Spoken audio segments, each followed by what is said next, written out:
Walt Disney. So I had that mentioned before I went to Walt Disney in the middle of the summer. But good evening to friends and neighbors.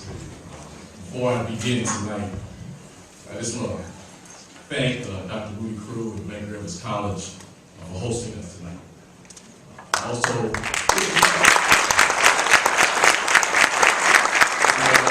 like to thank my staff, my predecessor, the Honorable Congressman Hakeem Jeffries.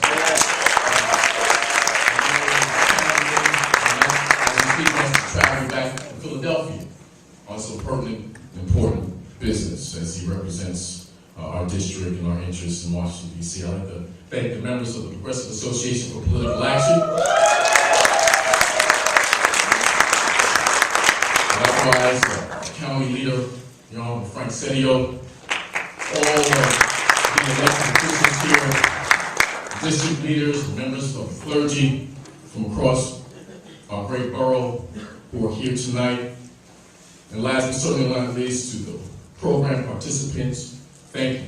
Thank you. You asked and you came and you did not ask any questions. So I thank you again for allowing this day to be possible. Thank you so much. And certainly last but not least, to my family, both my immediate and my extended family. I just got to call my wife in Miami, and she brings the salutations to my mom, my father, to my aunts and uncles and cousins and friends, and certainly last but not least, to the apple of my joy, or my heart, as I say, my son, Sebastian Alexander. I want to thank you guys for allowing me to be my rock and allowing me to really be my shield, which I lean on, to allow me to serve this great district. I want to thank you all for coming out tonight for my first annual State of the 57th Assembly District Address. And it's been the greatest honor and privilege to serve this community, not only because it raised me, but it continues to be my greatest source of pride, inspiration, and strength.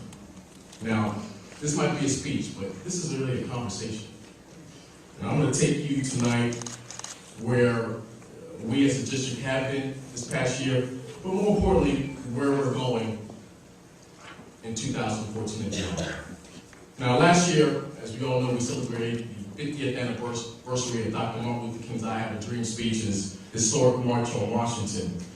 And this year, we continue to celebrate the Civil Rights Movement with the 50th anniversary of President Johnson's declaration of his war against poverty, inspired largely in part by Dr. King's Poor People's Campaign.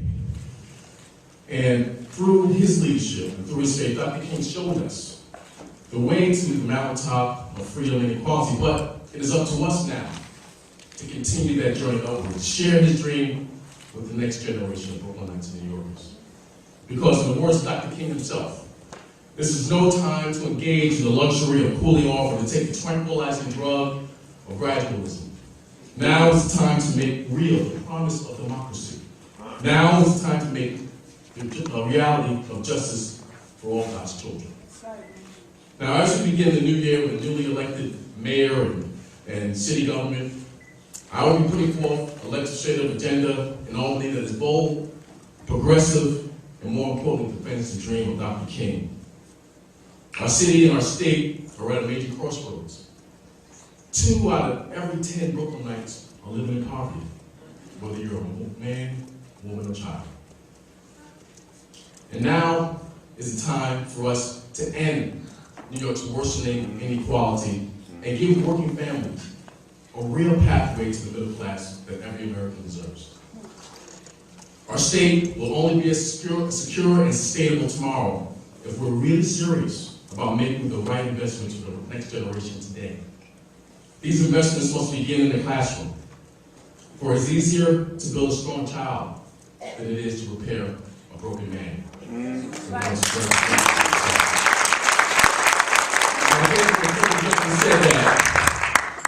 He meant that the truth is that children of all colors and religions across our nation and our city still aren't getting the help and, more importantly, the tools to succeed.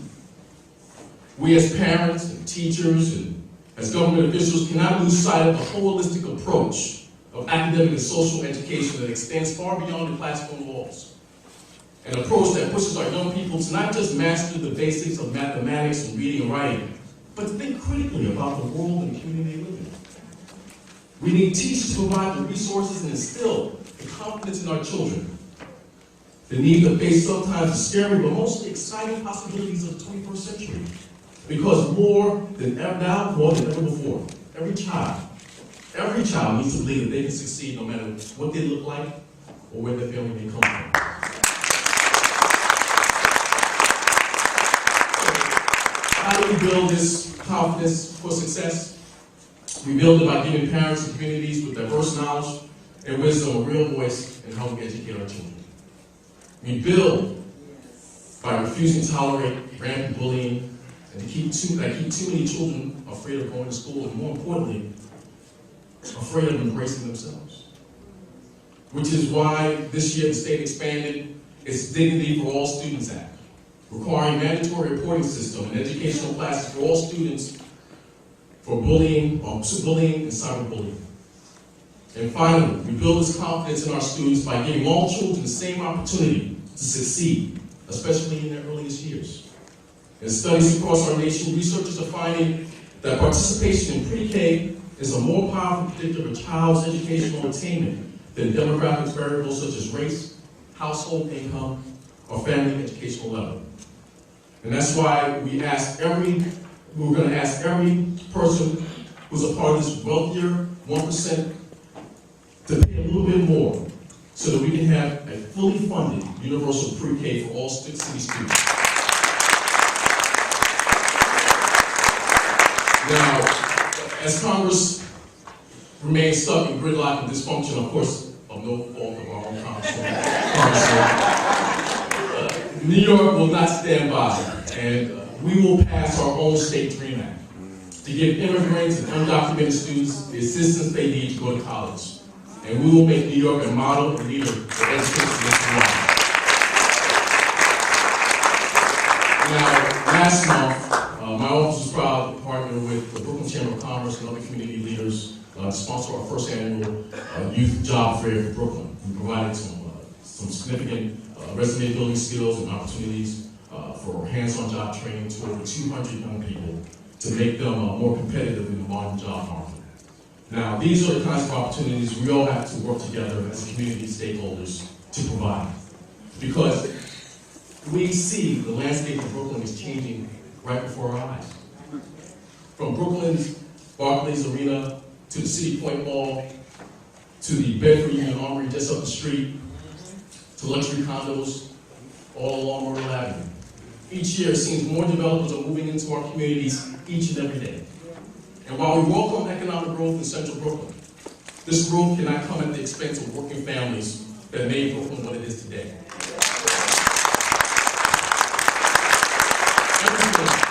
Everything from the price of rent to a gallon of milk keeps going up, making it harder and harder for working class men and women to survive in the city. But it's up to us to set a new precedent about how business will be done in Brooklyn. We have to speak up and stand out together so that big developers and corporate interests know that if they want to move into the 57th district, they will need to provide our community with well-paying jobs that come with good benefits and city organizations. They will need to tap into local minority and women-owned businesses for construction and post-construction contracts and opportunities. They will need to create a real low and moderate income affordable housing that keeps Brooklyn from being pushed out of their own communities. Now, last year, we fought hard in budget negotiations and we succeeded in raising the minimum wage from $7.25 an hour to $8 starting this year. Now, it will keep increasing until we hit the $9 benchmark by the year 2016. And we're going to keep fighting in Albany until we get a minimum wage that is indexed to inflation and will rise along with the cost of living. And each year until we get a true minimum wage so people can actually live and not survive. Now, while A lot has changed in central Brooklyn since my upbringing as a young child, but we continue to struggle with many of the same challenges. Brooklyn's rate of gun violence and violence in general remains unacceptably high, with nearly 1,500 guns taken off our streets in our borough alone just last year. Now, it seems like every week we hear of a new incident of violence in our communities, from 22-year-old Taj Passion, a college student who was viciously beaten this past December, left blinded in one eye, to 11-year-old Talani Mazik, who was hit by a stray bullet as he stood outside of her home, and who was paralyzed completely from the neck down to this very day. And in light of these attacks, and during my first week in office, I was proud to be a part of history in passing the New York State Act. And this groundbreaking piece of legislation was an incredibly powerful first step, banning military-style assault weapons, ensuring that all guns purchased required an automatic background check, and keeping guns away from those who are convicted felons or those who pose a danger due to their mental illness. But we cannot stop there. The scope of the New York State Act must expand to address the rampant use of handguns, which unfortunately have become the weapon of choice for many of these recent shootings. I look forward to working with District Attorney Ken Thompson to conduct more gun buyback programs like we did last year, so we can engage and empower our communities by providing a safe and anonymous space to help get weapons off our streets. Getting serious about crime also means reforming outdated criminal justice policies that don't do anything to stop violence, but merely perpetuate criminalization and inequality and poverty.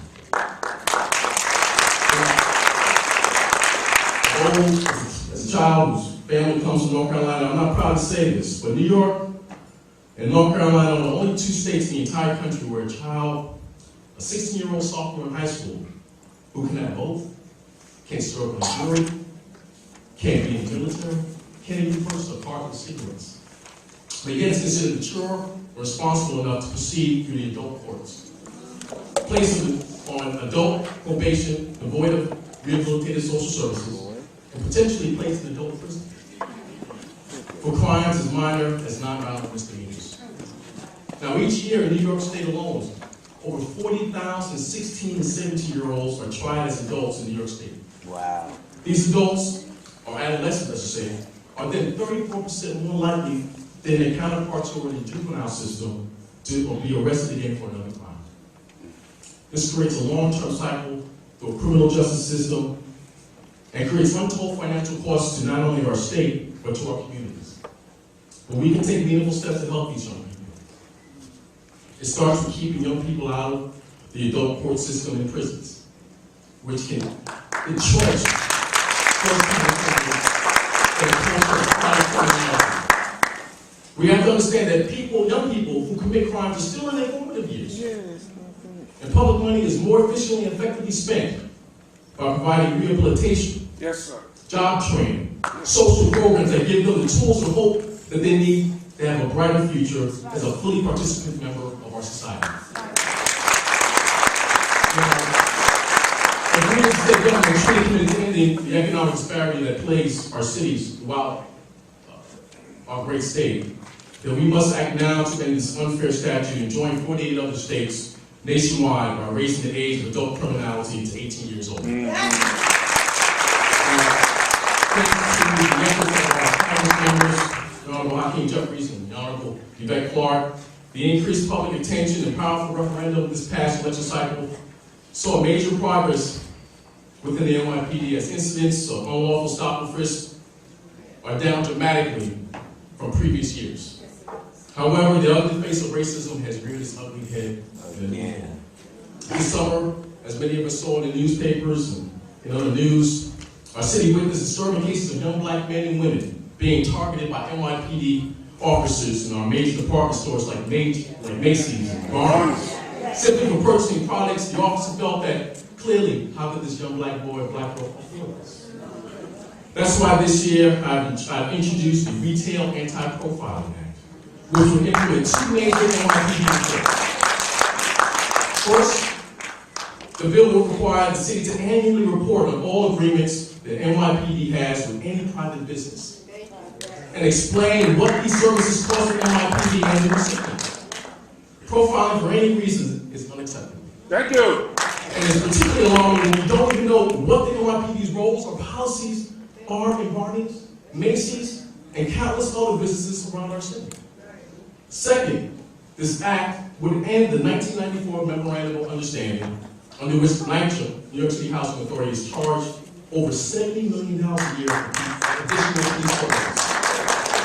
Public housing residents should not have to pay double for policemen, while luxury businesses have additional NYPD personnel in their stores under secretive policies.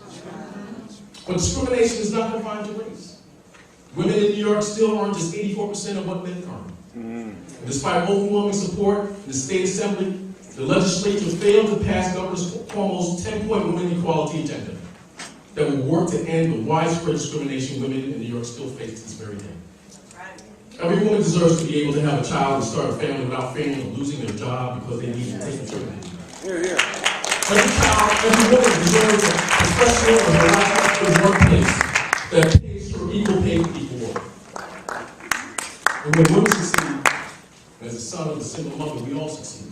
The governor wants us to these reforms, and we're going to fight to get it done. We passed it in the Assembly last year. We just passed it again this year, and we'll send a powerful message to the New York State Senate that this is 2014, and it is an embarrassment to continue to treat women like second-class citizens.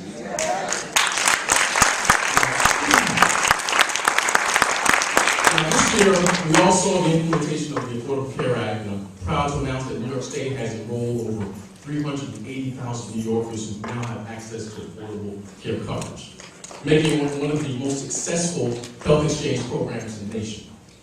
And while the state is healthy, Brooklyn faces historic crisis. Long Island College Hospital is being reduced to limited services. SUNY downstate slated to lose millions in state funding. An integrated medical center, which is considered a safety net hospital right here in central Brooklyn, that over 300,000 people depend on annually, faces bankruptcy unless federal funds are approved by later next month, I'm sorry. And we know that the governor and our representatives in Washington, D.C. are committed to saving this today. And we're optimistic that the Department of Health will release the funds in time. But let me just say that it has been inspiring to see how the community has organized, to participate in weekly demonstrations, to work countlessly and passionately, and to dedicate those efforts in a reality that if it was not for their efforts, I believe Interfaith would have been closed by now.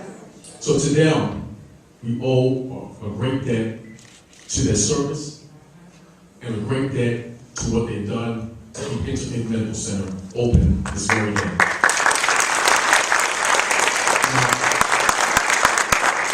When we talk about healthcare, we have to be real.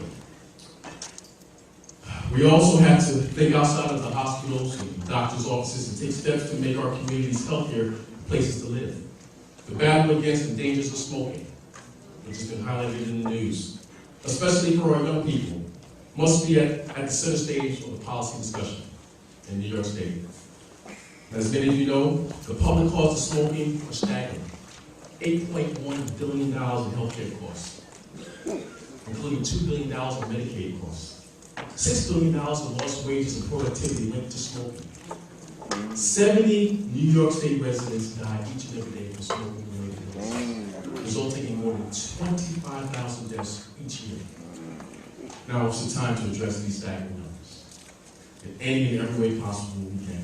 And that's why I'm making it one of my signature pieces of legislation. And I have proposed a measure to establish all state universities, campuses as smoke-free zones. And if passed, the bill will protect over 468 students, over 88,000 administrators and teachers and professors on campuses all across our state. But we can only do any of this by working together. Now tonight I'd like to recognize two individuals whose outstanding contributions make a difference every day in the lives of Brooklynites and New Yorkers. Our first honoree has been part of Fort Greene Council Incorporated since 1977. First as a teacher and then a coordinator, program director, and now as its executive director. And as the leader of one of the longest running human service organizations in Brooklyn, she has led the Fort Greene Council for a Renaissance by effectively catering to the needs of the elderly, serving as an advocate for affordable housing, and working to improve the quality of life and standard of living for Central Brooklyn community at large. Her work has not only been limited to senior centers, but also can be linked to providing child care through the Young Minds Daycare Center and the Young Minds Out of School After School program. She has established a unique intergenerational network of exceptional care for both the young and the not so young.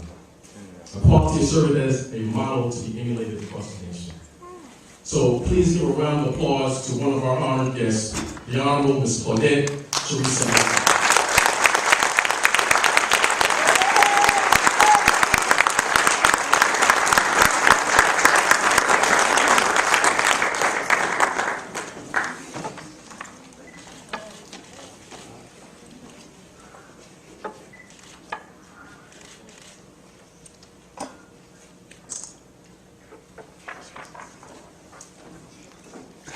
In 1979, our second honoree, along with strong collectives or collective of veterans and community activists, founded the Black Veterans for Social Justice. Yeah. With a mission to fight oppressive government policies and draw attention to the sacrifices and hardships of veterans and their families. That's right. This work over the decades with the organization has served as a beacon of hope to all veterans and servicemen, providing a holistic environment for growth, teaching the importance of self-empowerment, and engaging in civic activities that bring forth social change. His work has equipped countless veterans and their families, including drug abuse prevention, crisis counseling, and career educational guidance. He was also one of the pioneers and catalysts that made the creation of this college, Medgar Evers College, possible. Please give a round of applause to the Honorable Joe Mosley. Yeah.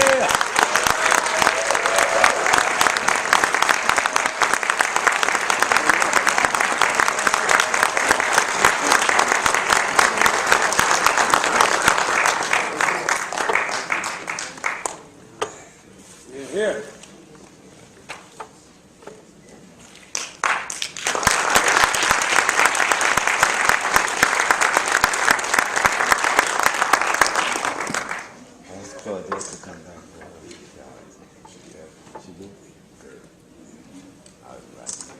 Bless you, brother. Congratulations. Yes.